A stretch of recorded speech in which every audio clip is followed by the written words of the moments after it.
This trade would break the NBA by Jimmy High Roller. Let's get it.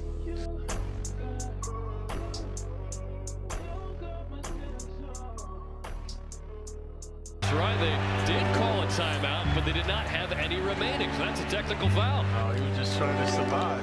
Rush, man. There ain't nothing you can do about this. That's just greatness. That's greatness. And then you see Giannis right there. Oh boy, does not look good. You can see him limping. Murray! Oh, Murray! Now watch Huff. Huff has it. He's dropping. He sees it. But George just can't get there. Green. Oh my God. Is Grant still on the Hornets? He has yet to hit a shot, and he was frustrated with himself. That didn't surprise me about him. We are now halfway through the NBA season. Hard to believe, I know. A lot has happened over the last 3 months, and I'm gonna cover all of it in about 10 minutes.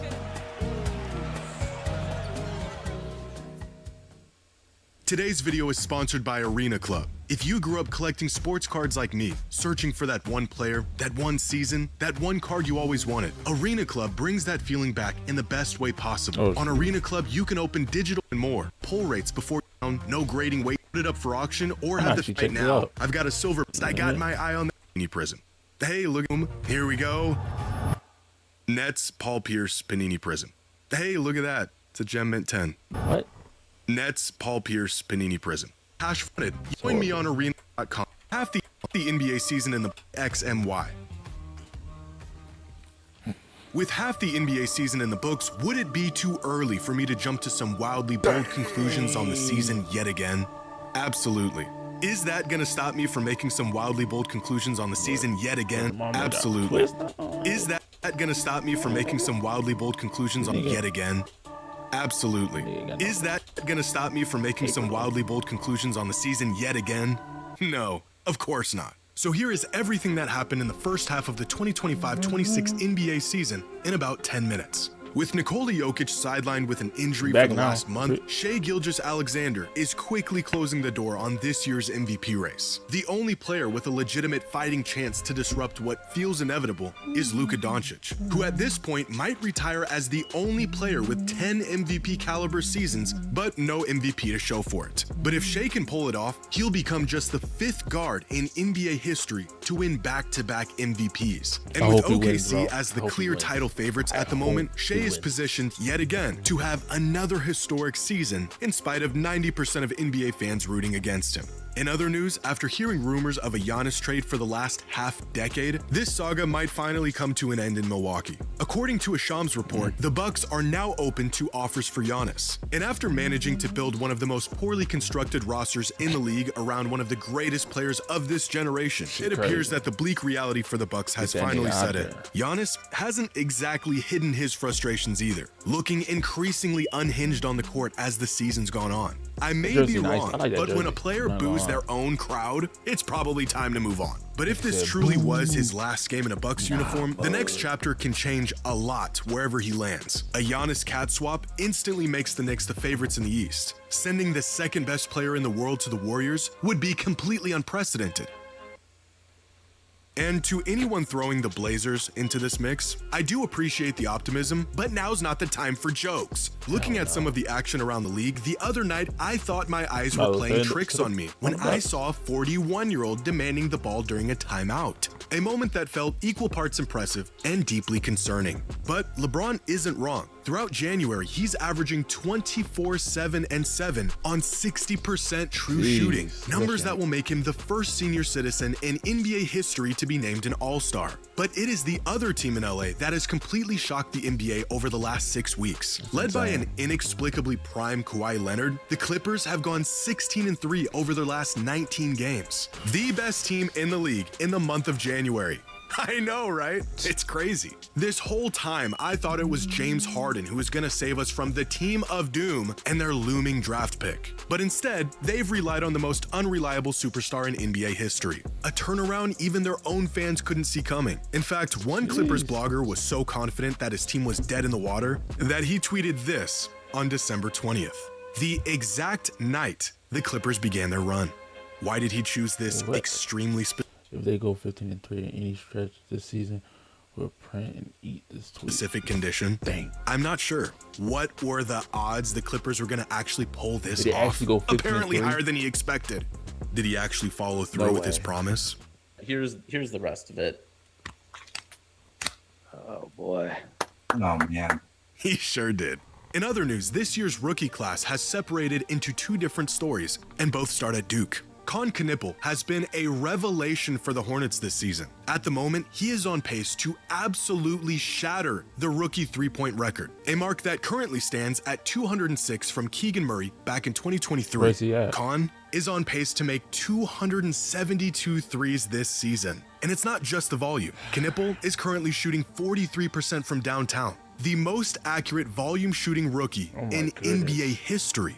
But this may still not earn him Rookie of the Year, as Cooper Flagg is proving Hell the no. generational tags to be completely He gonna warranted. get it. His most recent Yeah, he piece gonna of get it. evidence, a 49-point bomb against Knipple and the Hornets, the most points in a single game by a teenager in league history. A game that gave Dallas fans a moment of solace as they approached the one-year anniversary of the day that shall not be mentioned, and a performance that makes an already close my Rookie of the goodness. Year race even closer. Meanwhile, in Denver, the Nuggets had to weather the storm without Jokic for an entire month, and still managed to go 10-6 in his absence, which has been enough to make some fans wonder if we are overestimating Jokic's value. If his team can stay in the hunt without him, how valuable is he really? To which I say, stop My it. nigga, Get they've been winning without him. What are you talking about? They literally been winning without him, bro. Like, bro.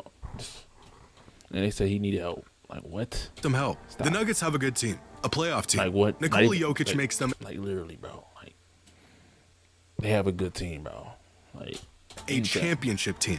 But it's in the East where the Pistons have proven their early season success was not just a fluke, as they have risen to the #1 spot in the power rankings. The first Eastern Conference team to top the power rankings since December of 2024. In fact, here is every team in the NBA and the difference in their expected win percentage coming into the season versus their current win percentage. Essentially, which teams have overperformed expectations so far and which teams have underperformed expectations. Looking at some of these results, odds makers made the fatal mistake of overestimating the Kings. They were projected to be one of the worst teams in the league, but instead, they are the worst team in the league. My Blazers have overperformed by 5% so far this season. That's right. Read it and weep, buddy. And even with these numbers accounting for the absence of Tyrese Halliburton, the Pacers have completely unraveled this season, underperforming expectations more than any other team. On the other end of the spectrum, you have the Celtics, who have managed to stay competitive in what most people thought would be kind of a rebuild season on the back of Jaylen Brown, who has proven himself to be a true MVP candidate. The Pistons continue to improve, outperforming expectations by 17%. But quietly having the most surprising year are the Phoenix Suns, a team with one of the highest turnovers since last season and was projected to be a complete non-factor, playing like a playoff team. If you bet me that Dylan Brooks would be averaging 12 factors, on Celtics, who have managed to stay competitive in what most people thought would be kind of a rebuild season on the back of Jaylen Brown, who has proven himself to be a true MVP candidate. The Pistons continue to improve, outperforming expectations by 17%. But quietly having the most surprising year are the Phoenix Suns, a team with one of the highest turnovers since last season and was projected to be a complete non-factor, playing like a playoff team. If you bet me that Dylan Brooks would be averaging 21 a game this season, I would be eating my words like that one Clippers fan right now. Now, looking forward, we have the All-Star Game coming up, and this year we will see a new format to the All-Star Game once again. And despite their best efforts, this variation also looks like dog water, with international players having a larger presence now than ever before, and the NBA willing to try every format under the sun to get players to give a damn about this game. What better time to roll out what we've all been asking for? USA versus the world. It's perfect. Shea versus Steph, Ant versus Luka, Jokic and Giannis versus, well, you get the point. But instead of this masterpiece, the league decided on a format that includes 4 12-minute games featuring one world team and 2 USA teams, splitting the US talent in half. So instead of a battle between the US versus the world, we will get 4 really short games of pickup basketball between 3 fractured teams with probably some Kevin Hart skit jammed in between them. Nice.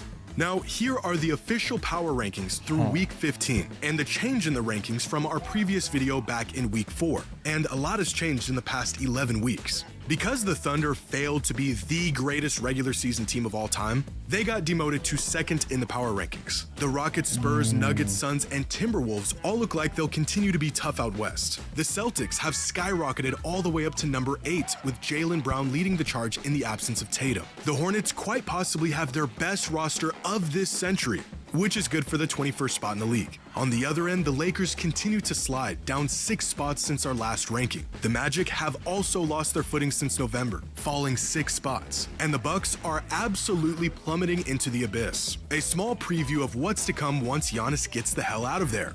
And the Wizards are still the Wizards. And finally, for our midseason awards, first team All-NBA includes Luka, Shea, Cade Cunningham, Jaylen Brown, and Victor Wembanyama. Second team is Maxey, Mitchell, Kawhi, Ant, and Brunson. And third team is Harden, Murray, Curry, Jalen Johnson, and Kevin Durant. Now more than ever, the 65-game minimum rule is really affecting these end-of-season awards. Giannis has already missed too many games to qualify, and Jokic will more than likely miss out on these awards too, since he can only miss one more game moving forward. Austin Reeves and Joel Embiid have also missed too many games. Even Wemby and Kawhi are one small injury away from missing the cut. So fingers crossed, but more than likely these teams will continue to change as the season goes along. Now, our mid-season MVP is Shai Gilgeous-Alexander, once again having historical impact on a nightly basis and being available at a time where availability is as valuable as ever. Our Rookie of the Year is Cooper Flagg, coming off of one of the best rookie performances the league has ever seen.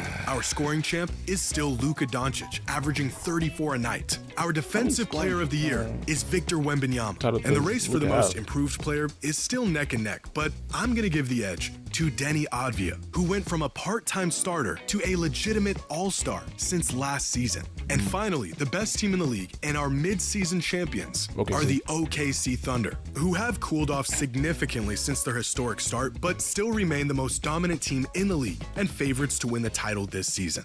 And that was everything that happened in the first half of the NBA season in about 10 minutes. Hope you all enjoyed. And as always, until next time. Video. Show you freaking video.